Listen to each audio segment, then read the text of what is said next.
नमस्कार, शोभा विजय किचनमध्ये आपले खूप खूप स्वागत आहे। आज आपल्या किचनमध्ये झणझणीत आणि चमचमीत अशी सफेद वाटाण्याची उसळ पाहणार आहोत। बनवायला रेसिपी अतिशय सोपी आहे, चवीला अप्रतिम आहे। सकाळच्या धावपळीत ही झटपट तयार होते। जर आधीची पूर्वतयारी जर तुमची झाली असेल तर नक्कीच ही उसळ अवघ्या 5 मिनिटात तयार होते। तर त्यासाठी मी सफेद वाटाणे रात्रभर पाण्यामध्ये भिजत ठेवले होते।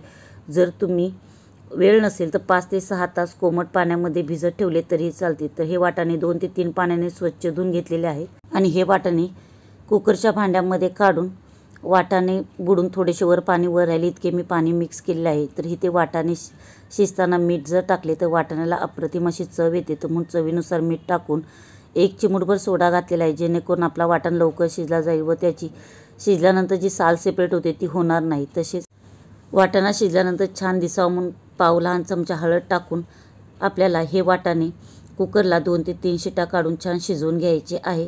तर इथे वाटाणा शिजल्यानंतर फोडणी द्यायचं आहे। त्यासाठी कढईमध्ये 2 ते 3 चमचे तेल घेऊन जिरं मोहरी घेतले, अर्धा लहान चमचा तसेच ठेचलेला लसूण घेतलेला आहे 1 चमचा। लसूण आपल्याला छान सोनेरी रंगावर परतून घ्यायचा आहे अर्धा ते 1 मिनिटपर्यंत, जेणेकरून त्याचा कच्चेपणा निघून जाईल। तर इथे एक मोठ्या आकाराचा बारीक चिरलेला कांदा वापरूया। कोणत्याही कडधान्याची जेव्हा तुम्ही उसळ बनवता तेव्हा हा कांदा अतिशय अप्रतिम लागतो, जेणेकरून इथे तुम्ही कांदा छान बारीक लहान तसंच जास्त प्रमाणात वापरा। तर इथे पाहू शकता वाटाणे ही आपली छान मऊ लुसलुशीत अशी शिजलेली आहेत, जेणेकरून आपली झटपट उसळ तयार होईल। तर इथे पाहू शकता कांदा छान नरम असा भाजला गेलेला आहे। तर इथे आपण मीठ टाकणार आहोत ह्या मसाल्यापुरतेच।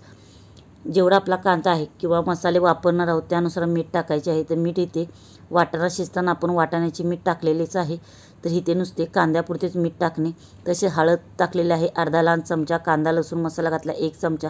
तुम्ही ते कोणतेही लाल तिखट वापरू शकता। रंगासाठी काश्मीरी मिरची पावडर, धने पावडर 1 चमचा, जिरे पावडर अर्धा लहान चमचा आणि गरम मसाला पाव लहान चमचा। हे मसाले छान तेलामध्ये अर्धा मिनिटभर परतून घ्यायचे आहेत आणि छान परतल्यानंतर आपण जो वाटाणा शिजवून घेतलेला आहे तो यामध्ये मिक्स करून घ्यायचा आहे। तर इथे वाटाणा आपल्याला छान मसाल्यामध्ये अजून एकदा 4 ते 5 मिनिटं शिजवून घ्यायचा आहे। तर इथे मसाल्यामध्ये वाटाणा छान मिक्स करून झाल्यानंतर इथे पाववाटी गरम पाणी ओतलेले आहे।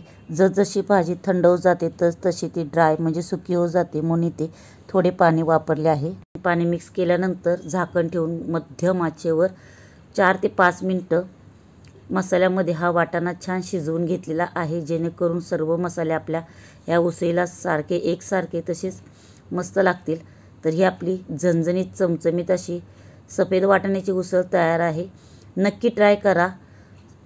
जर पूर्वतयारी जर तुमची असेल तर सकाळच्या धावपळीत ही झटपट ही उसळ तयार होते।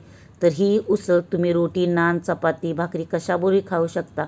जर रेसिपी आवडली तर प्लीज जास्तीत जास्त लाईक अँड शेअर करा। पुन्हा भेटूया एका नवीन रेसिपीसोबत, तोपर्यंत थँक्यू।